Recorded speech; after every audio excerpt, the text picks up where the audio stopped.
जय हिंद दोस्तों, कैसे हैं आप सभी लोग। मैं हूं आप सभी लोगों का दोस्त संचित। और दोस्तों, आज की इस वीडियो में हम लोग बात करने वाले हैं निफ्टी और बैंक निफ्टी में हमारा क्या व्यू जो है वो अगले हफ्ते के लिए रह सकता है। जो इस वक्त ट्रेड वॉर की सिचुएशन क्रिएट हो चुकी है इंडिया और रशिया और यूएस के बीच में, इसको किस तरीके से बाज़ार जो है वो और नेगेटिवली रिएक्ट कर सकते हैं। डोनाल्ड ट्रम्प की तरफ से कुछ बयान दिए जा रहे हैं और वो बयान किस हद तक भारतीय बाज़ारों के ऊपर इम्पैक्ट डाल सकते हैं, सारी चीज़ें इस वीडियो में डिस्कस करने वाले हैं। तो दोस्तों, वीडियो शुरू करने से पहले चैनल को सब्सक्राइब कीजिएगा, बेल आइकन को दबाइएगा और इस वीडियो का लाइक हम रखते हैं लगभग 1500 लाइक्स, जो कि आप पूरा कर ही देंगे। तो चलिए, अब ज़्यादा टाइम वेस्ट ना करते हुए वीडियो को शुरू करते हैं। देखिए, सबसे पहली चीज़ अगर मैं बात करता हूँ ग्लोबल मार्केट्स की, ठीक है। फ्राइडे के सेशन में ग्लोबल मार्केट्स अगर आप देखो तो हर जगह जो है वो अच्छी खासी गिरावट हमें देखने को मिली है। डाउ 550 पॉइंट नीचे, नैस्डैक लगभग 450 पॉइंट नीचे। यूरोप के बाज़ार अगर आप देखोगे तो 3.25% नीचे। अगर मैं एशिया की बात करता हूँ तो 2 से 2.5% के आसपास की गिरावट जो है वो एशियन मार्केट्स में भी देखने को मिलेगी। इसका मेन रीज़न जो था, जो कि एक तो टैरिफ वॉर को लेकर जो चीज़ें चल रही हैं वो तो चल ही रही हैं, साथ में यूएस का जॉब्स डेटा आया और जॉब्स डेटा बहुत ही ख़राब था। मतलब जो डेटा आना था, जैसे 1,03,000 के आसपास जॉब्स ऐड होनी थी, उसकी जगह 73,000 के आसपास जॉब्स ऐड हुई। बट अगर आप प्रीवियस रिविजन्स देखते हैं, मतलब पिछले 2-3 महीने से क्या हो रहा है कि वहाँ की जॉब्स डेटा जो है वो ज़्यादा जॉब्स दिखा रही थी। तो इस वजह से मार्केट थोड़ा टेंशन में आ गया कि भाई यार, ये तो डेटा ही गलत आ रहा है पिछले 2-3 महीने से यूएस का। और बाकी अगर हम 2-3 महीने का जो रिवीजन देखते हैं यूएस की जॉब्स का, तो पिछले 3 महीने में जो जॉब्स ऐड होने की इकनॉमी में बात करी जा रही थी, उसके बदले पिछले 3 महीने में लगभग 2.5 लाख से ज़्यादा जॉब्स जो हैं वो यूएस मार्केट से गई हैं। तो ये एक डेफिनेटली एक नेगेटिव सिनेरियो क्रिएट हो रहा था और नेगेटिव सिनेरियो हमें होता हुआ दिखाई दिया, और इस वजह से यूएस मार्केट में काफ़ी ज़्यादा तगड़ी गिरावट पिटाई जो है वो देखने को मिल रही है। उसके बाद होता है ट्रम्प का टैंट्रम शुरू। सबसे पहले तो डोनाल्ड ट्रम्प ने जो जेरम पवल है, उनको जो है वो खरी खोटी सुनानी शुरू कर दी। ठीक है, ट्रम्प ने ये बोला कि भाई डोनाल्ड ट्रम्प जो जेरम पवल है वो बहुत स्लो है, वो स्टूपिड है, मतलब इतने इस तरीके के शब्दों का इस्तेमाल किया गया। और उसके बाद जेरम पवल की क्रिटिसिज्म के बाद उन्होंने बोला कि यार, जब जेरम पवल की टर्म ख़त्म हो जाएगी मैं इसे हटा दूंगा। ठीक है, अब अगले साल टर्म ख़त्म होगी, उसके बाद मैं हटा दूंगा।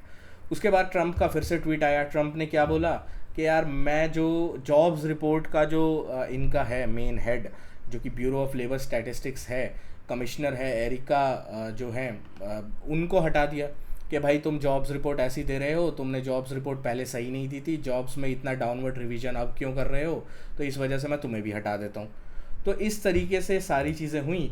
उसके बाद देर रात को अगर आप देखो यूएस का, मैं चार्ट आपको एक बार दिखाता हूँ 15 मिनट का।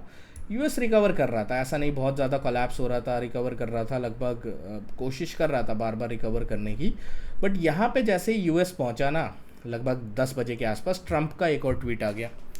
ट्रम्प ने बोला कि मैं जो है 2 न्यूक्लियर पावर्ड सबमरीन जो है वो रशिया के पास जो है वो भेज रहा हूँ, क्योंकि रशिया का जो फॉर्मर प्रेसिडेंट है वो मेरे को धमकी दे रहा है।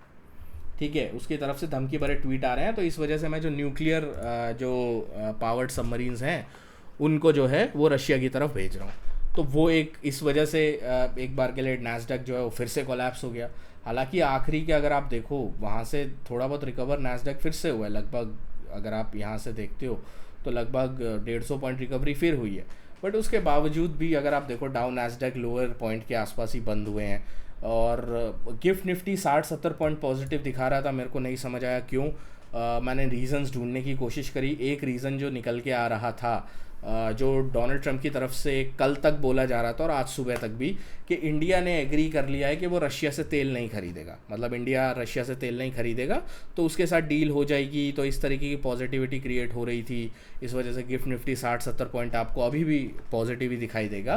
बट अभी जो लेटेस्ट अपडेट आई है, जो न्यूयॉर्क टाइम्स में अभी लेटेस्ट खबर छपी है, कि इंडिया के जितने भी ऑफिशियल्स हैं, इंडियन ऑफिशियल्स ने बोला है न्यूयॉर्क टाइम्स को कि country will continue to purchase Russian oil despite Trump threats. मतलब ट्रम्प के जितने भी थ्रेट्स हैं वो जाएँ साइड में, और हम लोग जो है रशिया से तेल खरीदते रहेंगे। तो इंडिया ने अपना स्टांस क्लियर कर दिया है, भाई हमारी कंट्री के लिए जो बेस्ट चीज़ होगी हम तो वही करेंगे।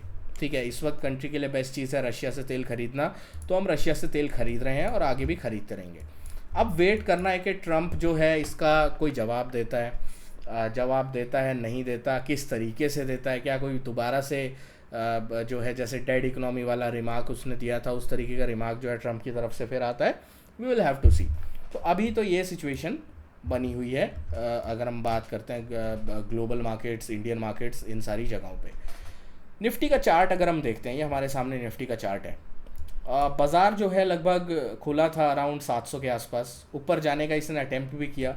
हम लोगों ने एक लेवल डिस्कस किया था लास्ट वीडियो में 24,770 775 में, एक और ब्रेक लेवल था, इसके ऊपर अगर निकलता तो हो सकता है दोबारा से 900 की तरफ जाता, बट वो नहीं जा पाया। 770 पे एक इन्वर्टेड हैमर, उल्टा हैमर बनाया इसने यहाँ पे, और उसके बाद नीचे की साइड आना स्टार्ट कर दिया, और एंड में काफ़ी अच्छी गिरावट आई 3 बजे के बाद अगेन, जो कि मार्केट पिछले 2 दिन से कर रहा है।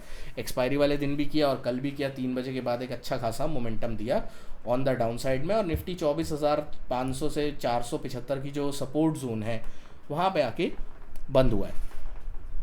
अब मेजर रीज़न ज़्यादा आपको पुट्स में स्पाइक जो नहीं मिला, मतलब एंड में 3 बजे वाली कैंडल में मिला होगा, उसके अलावा नहीं मिला। क्योंकि अगर आप फ्यूचर्स का भाव देखते हो, निफ्टी 200 पॉइंट डाउन है, फ्यूचर सिर्फ 150 पॉइंट डाउन है। बैंक निफ्टी 350 पॉइंट डाउन है, फ्यूचर सिर्फ 150 पॉइंट डाउन है। तो अगर फ्यूचर्स में बड़ी सेलिंग नहीं आ रही है सपोर्ट लेवल पे, इसका मतलब ज़्यादा जो पुट के प्रीमियम्स हैं वो स्पाइक नहीं होंगे। पुट के प्रीमियम कब स्पाइक होंगे? जब फ्यूचर जो है 24,600 का लेवल तोड़ेगा, फ्यूचर जो है बैंक निफ्टी का 55,600 का लेवल तोड़ेगा, तो तब जो है हमें पुट्स में बहुत एग्रेसिव स्पाइक देखने को मिलेंगे। इंडिया विक्स भी 12.5 के आसपास पहुंच जाएगा।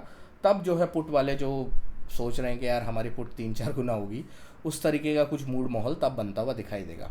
तो अभी के लिए वेट एंड वॉच सिचुएशन है। डोनाल्ड ट्रंप के जवाब का इंतज़ार करेगा भारत डेफिनेटली, क्योंकि इस खबर के बाद स्पेशली न्यूयॉर्क टाइम्स में जो ये खबर छपी है, इसके बाद जो है डेफिनेटली ट्रंप की तरफ से कुछ ना कुछ ट्वीट एक आना बाकी है। जो भी ट्वीट आएगा मैं टेलीग्राम पे आप लोगों के साथ शेयर कर दूंगा। हमें अभी एक चीज़ का ध्यान रखना है कि हम लोग सपोर्ट पे हैं, ठीक है। तो यहाँ पे कोई भी पॉजिटिव या नेगेटिव खबर को जो है बड़ा सीरियसली अपने को लेना होगा, क्योंकि यहाँ से अगर ब्रेकडाउन आता है, ब्रेकआउट आता है, बड़ा है। तो निफ्टी अगर 24,450 475 के नीचे ट्रेड करना स्टार्ट करता है तो हम लोगों को फ्रेश डाउनसाइड का देखने को मिलेगा। अदरवाइज़ हम लोग सपोर्ट पे हैं। हो सकता है बाज़ार थोड़ा हॉल्ट लेने की कोशिश करे, बट अगर 24,450 475 के नीचे ये बाज़ार ट्रेड करना स्टार्ट करता है तो मेरे को निफ्टी में यहाँ तक, इस एरिया तक, लगभग 350 तक कोई सपोर्ट दिखाई नहीं देता है। तो 24,350 325 तक बहुत आराम से कैजुअली निफ्टी आ सकता है। इसका अपने को ध्यान रख के चलना होगा। बैंक निफ्टी की बात करते हैं। क्रिटिकल सपोर्ट पे बैंक निफ्टी भी है। 55,500 का एक बहुत बड़ा और क्रिटिकल सपोर्ट हमारे सामने खड़ा हुआ है। तो अगर 55,500 के नीचे बैंक निफ्टी ट्रेड करना स्टार्ट करता है तो अगला ढंग का सपोर्ट कहीं पे मेरे को दिखाई देता है, तो वो इस एरिया के आसपास है। दैट इज़ 54,400 से 500 का जोन। तो 1000 पॉइंट जो है बैंक निफ्टी में डाउन साइड के खुल जाएंगे अगर 55,400-500 के नीचे बैंक निफ्टी ट्रेड करना स्टार्ट करता है। तो ऑन द अपसाइड में बैंक निफ्टी अगर जो है 55,925 के ऊपर ट्रेड करना स्टार्ट करता है, that is going to be the first sign of the strength. Sensex की बात कर लेते हैं। अगेन तीसरा इंडेक्स जो सपोर्ट पे है, हमने लास्ट वीडियो में भी डिस्कस किया था कि कैसे क्रिटिकल सपोर्ट है 80,400-500 का जोन। तो 80,400-500 आपके लिए एक पिवट लेवल होना चाहिए। मैं जो है 80,400-500 को इतना इंपॉर्टेंट मानता हूँ कि अगर 80,400-500 के नीचे आप ट्रेड करना स्टार्ट करते हैं, मिनिमम 1000 पॉइंट की डाउनसाइड जो है वो सेंसेक्स में भी ओपन हो जाएगी। लगभग 79,400-500 तक जो है वो सेंसेक्स भी जा सकता है अगर 80,400-500 के नीचे ट्रेड करना स्टार्ट करता है। तो ऑन द अपसाइड में 81,200 एक क्रिटिकल लेवल है। 81,200 के ऊपर निकलता है तभी कोई स्ट्रेंथ होगी, वरना सेल ऑन राइज ये चलता रहेगा सेंसेक्स में। इस चीज़ का अपने को ध्यान रख के चलना है, ठीक है। तो ये सारी अपडेट्स जो है आपको इम्पॉर्टेंट रहेंगी। बाकी मैं जो बार बार पिछले कुछ दिनों से बोल रहा हूँ, सिचुएशन बहुत फ्लूइड है। पोजीशंस को लिमिट में रखना ज़रूरी है, न्यूज़ फ्लो पे ध्यान रखना ज़रूरी है, और उसके लिए आपको टेलीग्राम ग्रुप ज्वाइन करना होगा ताकि कोई भी लेटेस्ट न्यूज़ आपसे मिस ना हो। बाकी मिलता हूँ आपसे नेक्स्ट वीडियो में। Thank you so much for watching guys. जय हिंद, वंदे मातरम।